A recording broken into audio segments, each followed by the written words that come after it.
Hello and welcome to this week's episode of the Popcorn Wind Down. I'm Eddie. And I'm Tammy. Thank you for joining us this week. Before we get started, we got to give a shout out to this week's sponsor, Mistletoe Match. Tired of being alone for the holidays? We have the perfect service for you. Under the mistletoe, we provide the perfect holidays just for you. For more information and to get started, hit us up at www.mistletoematch.com. You gonna check out Mistletoe Match? No, I will not. I was waiting for you to ask. You do realize they're paying the bills right now, don't you? Thank you, Mistletoe Match. I really, really appreciate it. But I don't need a match. But I appreciate all that you do in the world. It's just for the holidays, like those people who may or may not be like our protagonist, our main character. Look at me using fancy movie terms and stuff, character terms. For this week's show, which is our annual holiday movies episode, and also episode 250, and also the final popcorn wind down show of the new year. When we come back, it'll be season 3. And we'll say more for that. So let's get into this. This year's choice was Single All the Way, where perpetually single Peter convinces his best friend and roommate Nick to go home to New Hampshire with him and pretend to be his boyfriend. So he doesn't have to endure the wrath of his well-meaning but over-the-top family during another single holidays. So Tammy, what do you think of Single All the Way? Was it a stocking stuffer or a lump of coal? Neither. It was cute. I mean, it's not. I wouldn't give it to anybody. And it wasn't a lump of coal. It was cute. It wasn't my cup of tea, and I would not suggest it. I'm gonna just put that out there right now. As a holiday movie to watch, but it was cute. The one and only time I'm gonna watch it. Yeah, I agree with you. It was cute. I wrote that down. I agree. It was cute. I liked it more than I thought I would, but it was not as good as some of the more favorable reviews I've heard and read about it, and it was not as bad as the most critical ones. So it, like you said, I don't know that it was necessarily just the best stocking stuffer. Like, it wasn't that I had an aunt, may she rest, who would, for a stocking stuffer, those packs of tube socks where you get multiple, she would literally open them up and give each of us a pair of the socks, or the sample perfume that you get from when you go to the perfume counter, and she would give us the sample perfume or cologne. So it's not that bad. It's stick it in the stocking. It's not that, okay? It definitely is not that. But it may be that random gift card, that commercial where they have that hybrid car and they're like, but we don't need a gas card. Mm-hmm. So it might be something like that. It might be, it's the thought that counts. It might be that gas card that you don't need because you're driving the hybrid car. So you got to find a way to subtly re-gift it to someone. But yeah, it's not the tube socks or the sample cologne in your stocking, so, but yeah, it was, I found, to me, I love, and I do love that LGBTQ couples are getting and more characters attention. more attention, and I love that we're getting more LGBT characters as main characters and not as sidekicks or secondary characters. So I love the representation. You know me, I'm all about representation matters. So I love that. But one of the things I found is that this film laid so heavy into some of the stereotypes about gay people, in some aspects, with some of the characters and some of the characters' mannerisms, and it was a little stereotypical, and I was just like, oh, okay, that's kind of sad. It was also a cliche holiday movie, or a cliche love story, which, gay or straight, the cliches, the ones that they chose to lean into, they were kind of played out for me. So yeah, what about you? See, I didn't feel the only real not cliche, but the only really stereotype that just annoyed the heck out of me was the married man who was on the down low. Yes. Like I just hated that. You know what I hated even more? That he was married to a black woman. Like Yes. I hated that so much. First of all, that you're on the down low. So you're secretly hooking up with men and your wife knows nothing about it. And then your wife turns out to be a black woman and you're a white man. Like I just hated that. And I know for some people it may seem a little illogical to think that way, but I really like it just annoyed me even more on that.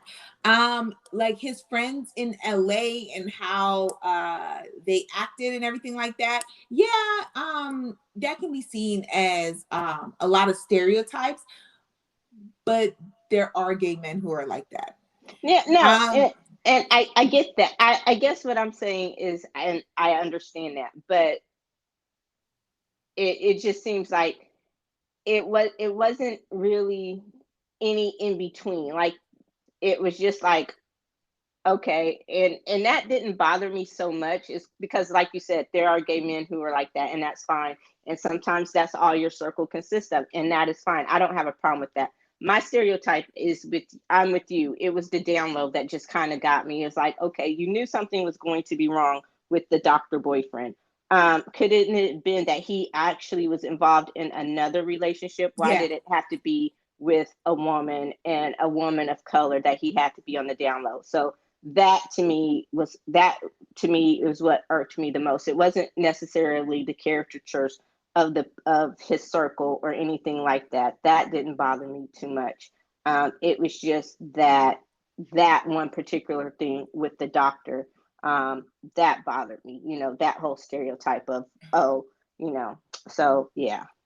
and I would agree with you on that. Like that was like the most annoying part of the whole movie. Was that whole entire scene and that character in general. Um, but yeah, another thing is why he got to be from New Hampshire. Like New Hampshire is like one of the most boring states to be from. Sorry, anybody from New Hampshire who's listening, but you know I'm right. You know I'm right. Like, really? New Hampshire? He could have been from any other state? New Hampshire? Why do you always gotta be from like a Midwestern state? Like New Hampshire's not in the Midwest, but it gives you like a little bit of a Midwestern feel when you hear the name New Hampshire. And I'm like, why he gotta be from one of those places? Why he has to be from a place that so-called has no gay people in it? Like, I don't know. That was Well, another annoyance, I guess. I have way more annoyance now that I think about it. But well, I think just the fact of like they're like, oh well, there's no gay people in his town. So of course his mom has to hook him up with the only gay person that they know, you know? And he that just is happens to be Luke McFarlane. that is not a stereotype. I know someone who lived there for a while, and they happened to be gay, and they were like, "Yeah, that's real." That was one of their big. Besides it being a little too vanilla and not having enough uh, colors of the social rainbow, not just the LGBTQ rainbow, but just not being very diverse. That really was one of their big things was dating and everyone. Now, if the doctor had been in New Hampshire and on the down low, based on what my friend had told me, that would be believable because that was what they said that the people there that were um, hooking up on Grinder or the different dating sites, most of them were married with families and on the down low. So that part, I was like, okay, that was kind of realistic. I was like, oh, okay, so that's what they were talking about, um, and had to go into Boston to really have any type of social life, and so I was like, yeah, but um, I'm with you. One of my other, I did like Peter's family though. Did you like his family? No. The acting was so subpar. But go ahead, tell me what else you like.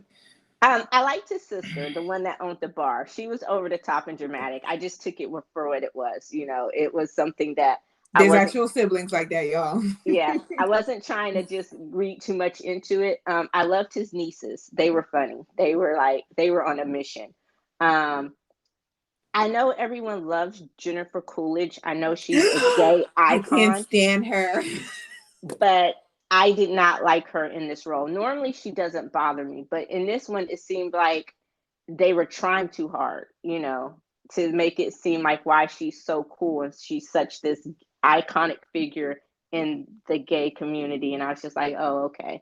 So I wasn't, and I liked some of her various roles, but I've never just really been the biggest Jennifer Coolidge fan. So I could have done maybe without Aunt Sandy. She had some moments, but it seemed like it seemed like she was just there. I don't know. I'm tired. I'm sorry. This year's been a hell of a year, but I just want to say she was there almost for like clickbait, if that makes sense. I mean, I agree. Like I put down in my notes, I'm not a fan of hers. There's not a role that I'm a fan of that she's ever played. Not a fan of her acting. It was too fake. And like she wasn't necessary to any of the stories. Like she wasn't necessary. She can't act. Like at all. I don't care what nobody says. She can't act. Like if that's her way of acting or she just playing up to the role, she needs to stop. Because I felt like she was the most annoying character in the whole entire movie just because of how she was acting. Yeah, it was over the top. Like her character probably was the most annoying to me, and I was expecting something different from her. So it just seemed like to me she was there to be clickbait. Like I didn't get it. So I didn't think she was just fabulous, and I was expecting her. That was one of the things I was hoping would be she would be fabulous. Um, I also loved his mom's drag name, Christmas Carol.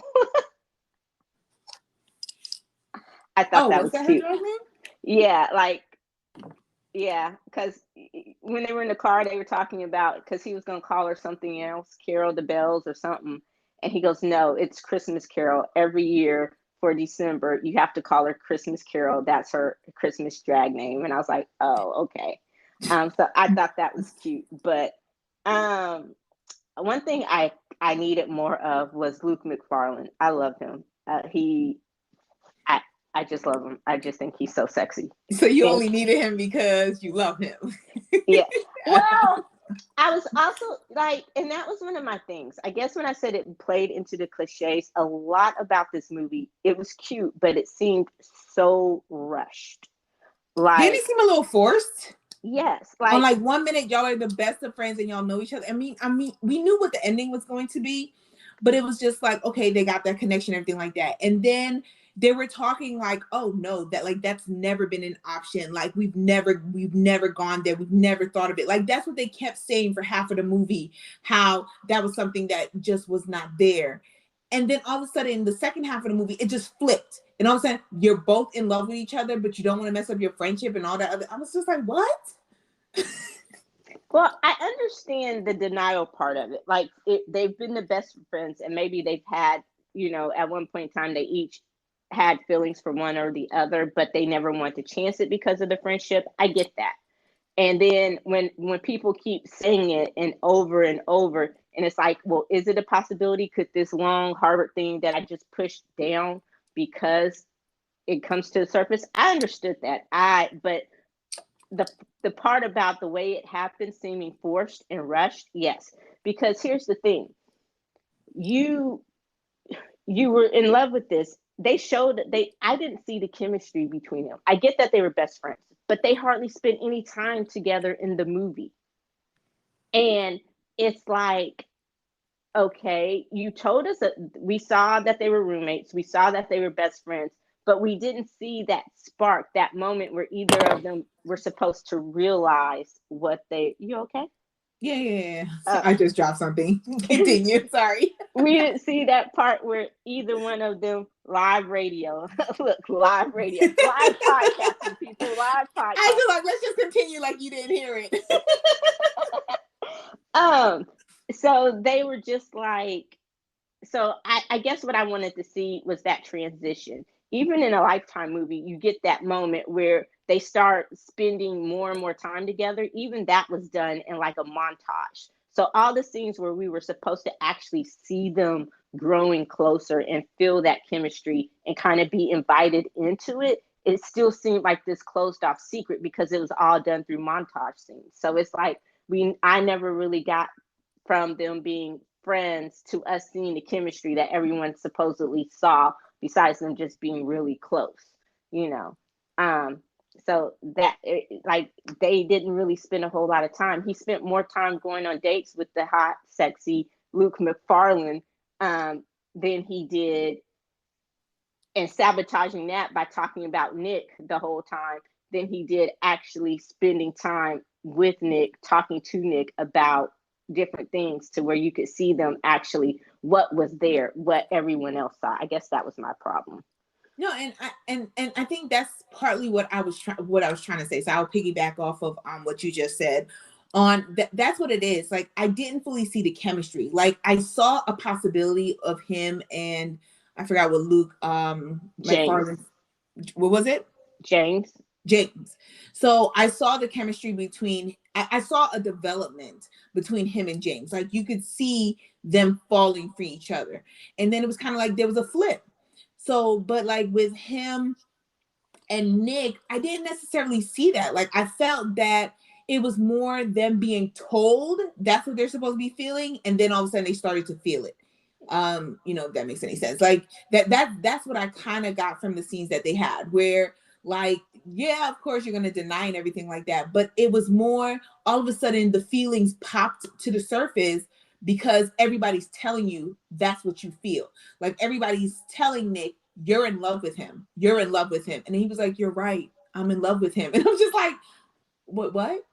Like, Yeah. when? I haven't seen that. Like, I saw y'all being best of friends, but best of friends does not mean you should be together just because. And one of them said, a character said that, where just because we happen to both be gay does not mean we should automatically end up together. And I'm like, that's true.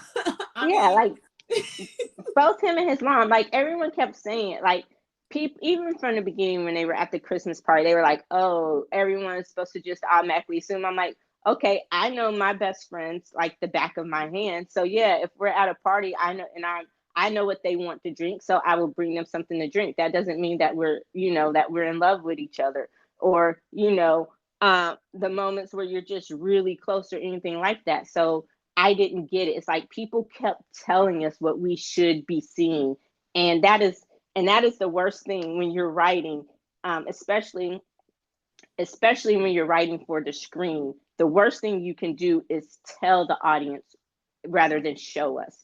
And so if this was a book, it was great because we would have that, oh, people have always said this, and you are supposed to tell us, but give us moments to see it. Here, you kept telling us, but you never actually gave us a moment to really see it and sit with it. I saw the friendship. I cannot deny that they were the best of friends and that they were really close. But did I see the romance? No.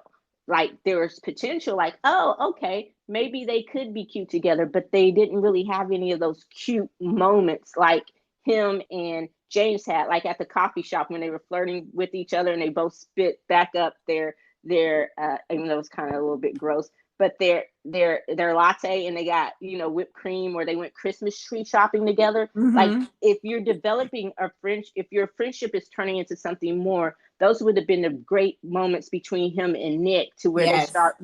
they start to realize those feelings are coming to the surface. Like, oh, is this, like, okay, people have told them this, but then they're like, is this the moment where I realize, like, oh, maybe they're right, like, that type of thing. And we did not get that at all. And I think that's what one of the major disappointments of this movie is like you said, the writer kept telling us what we should feel, kept telling us what was going on rather than showing us what was supposed to develop between them. Yeah, like even when he ended up having to sleep in his bed, it was like, oh, like that could have been a moment where we both just saw them wanting to touch each other, like the other one tossing and turning, or this one, or this is not going to work, or both of them saying, okay, let's go down and play, something just to, like, they're both frustrated that they're in the bed together, but they're not touching. So it's like one of them, I'm going to take a shower, or both of them just getting up and going downstairs to do something random to keep the minds off of how they want to have their hands all over each other. Like something like that. None of it. None of it. When he said, I was heartbroken when you told me, well, I got the disappointed part. You were losing your best friend. And my mind would have been like, how the hell am I supposed to pay for this apartment in LA by myself? Like, Because you know it's expensive. but that's the look I got. It wasn't just like that moment where you kind of, even if Peter, who was oblivious to certain things, it wasn't that moment where it was like, okay, Peter's being oblivious, but the audience gets the whole heartbroken part.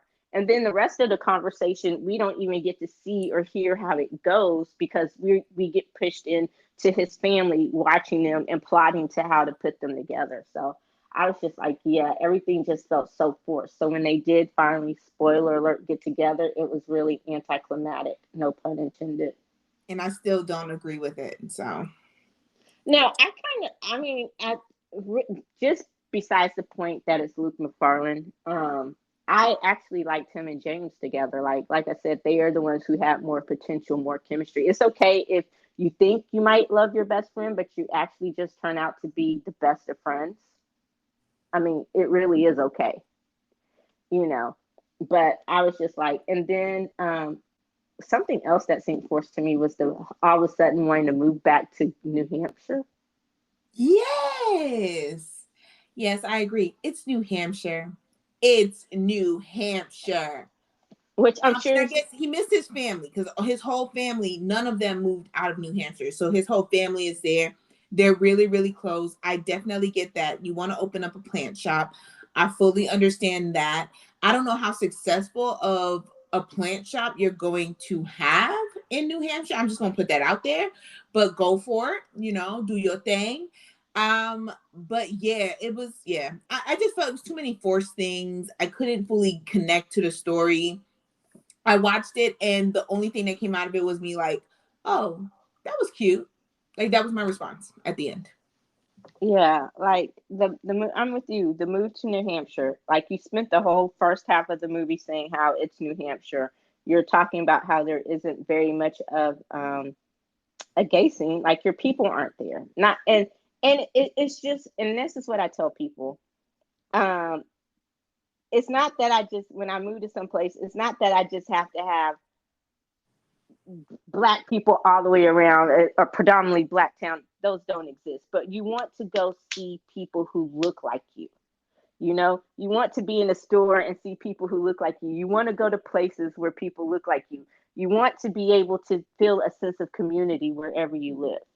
And I get that his family was there, but he left for a reason. He comes back once, twice a year, Christmas, holidays, whatever, to visit your family. So you spent the whole first half of the movie, three-quarters of the movie, saying how, you love it. You do miss your family. You admit that. You love Christmases. Y'all are really close. But you didn't like it because you didn't feel that sense of community there. And then all of a sudden, like, even when you met James, you were like, why do you live here? Like, in the way he said it was just like, you know. So it's like now all of a sudden you just decide that you want to move back and start your plant shop in New Hampshire. So I was just like, and then you were mad, or you thought because you did, like, your soon to be boyfriend slash best friend, you didn't even ask him if he wanted to move with you. So you were just like, well, I mean, it was just a lot that was forced, and a lack of communication. I don't know. It was, I'm not gonna say it was bad, but it was cute. It was cute. I'm not suggesting it. It was cute, but don't watch it. Yeah, it was cute. I watched it for you. Like Yeah. I wouldn't even suggest it to any of my friends within the community, within that community. I wouldn't. Really? Why not? Because it was, like you said, a little too stereotypical. Like for some of my friends, they would catch what I said as well. Like they would be extremely annoyed about the down low doctor. Very, very Doctor annoyed about Down that. Low. Huh? Doctor Down Low. Yeah, Doctor Down Low, you right. They would be annoyed about the rush of the feelings and everything like that. Like, because it does play into certain tropes. Um, about their community. That is not always the case. And so, no, I'd be like, nah, you can skip it. Like what I would say is I'd be like, go watch The Happiest Season, the one that we reviewed last year for Christmas. You did tell me that for once you finally watched the movie before I did. And I pulled a you. Like, just this week has been hectic. So I actually watched it today. Like, normally, 2, 3 weeks ago, I would have been done with it and just Mm-hmm. on. But I actually watched it today. And I was like, okay. And so I remember what you said. And you never really, we've learned to stop talking about it beforehand so we can leave it and we won't taint each other's opinion. We'll just say, oh, okay, I can't wait to see what you think. But I can tell sometimes it's your tone. It's not what you say, it's how you say it. And I'm like, oh God. And so I automatically start thinking, oh, this isn't as bad as she said. And then I was like, oh, maybe this is what she was talking about without talking about it. And I'm like, yeah, this is, yeah. Yeah, it had so much potential. Like, I was excited. Like I said, I love Luke McFarlane. I keep going back to him. I love Philemon Chambers, who's also great representation for the Black male acting gay community. So, and he was a cutie. I love that part. My favorite line was like, they're like, Nick is a 10, Peter's a 10 for New Hampshire. I'm like, damn.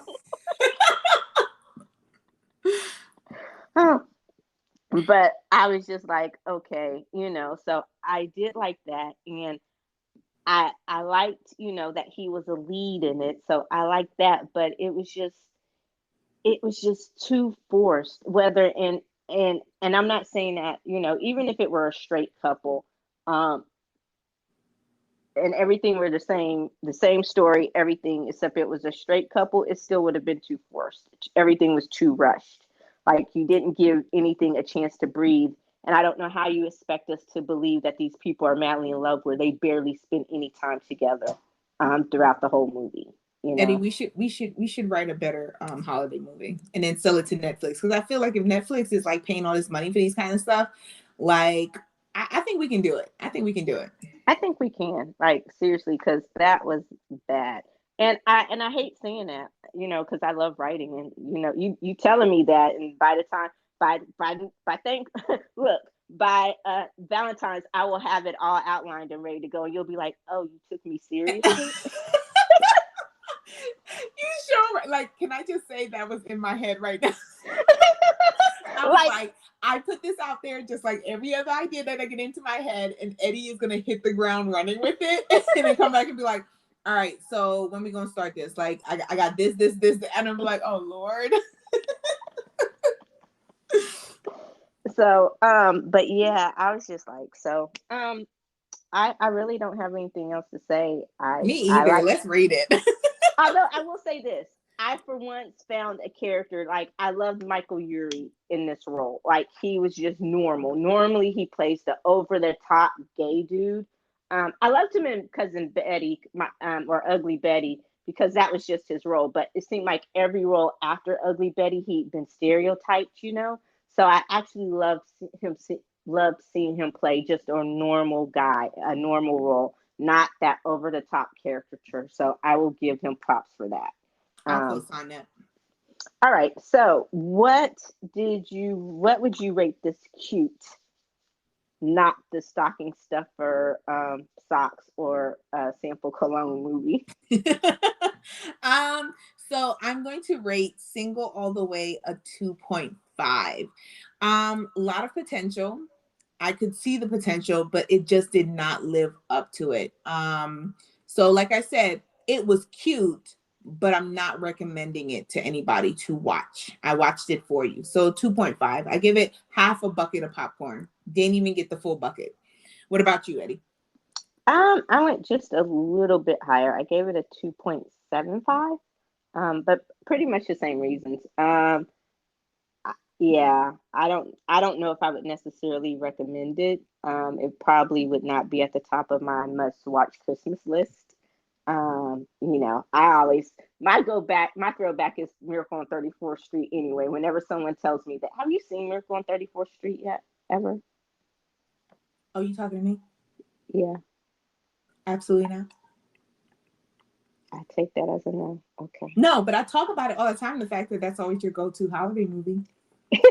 It I tell is. my kids, I'm like, oh, if Miss Fuller was here, that'd been the movie that you were watching. And they were like, Miss, are we gonna watch that? Nope. I'm just telling you what could have been a possibility. So that is my Miracle on 34th Street is my go-to all the time. So that I would recommend that above anything else ever. But yeah, I would say go watch Miracle on 34th Street again. Find another holiday movie on Netflix or Go anywhere watch else. Happiest Season on Hulu. That's what I would suggest. I thought that was a great movie of representation during the holidays that we reviewed last year. Yeah, it was. But like I said, I gave it a 2.75 because at least they're trying. We're getting more representation out there for LGBTQ stories and couples and leads and roles and characters. So I'm with you. It had so much potential, but it just didn't quite live up to it, which is really, really sad. So it had the potential to not only be cute and good. I think maybe it's just cute because of the nostalgia, the snow, the scenery. It's Christmas. You're trying not to be the Grinch or Scrooge and just say it sucked. But yeah, it's almost, it's not like, oh, it's cute. Like, yeah, it's like that, oh, bless your heart cute. Ooh, oh, that's deep. That's deep right there. So, but yeah, what a way to end out this year's shows, huh? So, that does it for this week's episode and this year's final episode of the Popcorn Wind Down. Please be sure to listen, catch up on all the episodes you may have missed this year. There have been some absolutely great ones. To hear about our favorites, stay tuned for the Golden Goblets, which are coming up. But be sure to listen, and follow and comment on Apple Podcasts, Google Podcasts, and Spotify Podcasts. You can also keep up to date on the latest in entertainment and pop culture news, as well as other amazing kernels of pop culture goodness at thepopcornwinddown.com with the Daily Wind Down, which is on hiatus right now. Yeah. So, but please be sure to check out the website, and coming in the new year, it will be new and improved. Yay! Woo! So, thank you as always, and be sure to join us next year when we discuss our first movie of the year, season 3, episode 1. Wow, that's a lot. Yeah, Season it 3, is. episode 1. No Way, Spider-Man, No Way Home. I'm so excited, so excited. If Rona and her latest mutated ass cousin Omicron doesn't shut shit down before I see it. Have you seen it yet? No, I'm going tomorrow. Oh, okay. So the brand new year. Until then, until next time, stay tuned for our year-end wrap-up specials. And until then, happy holidays, happy new year. Stay safe. I'm Eddie. And I'm Tammy. Bye. Peace.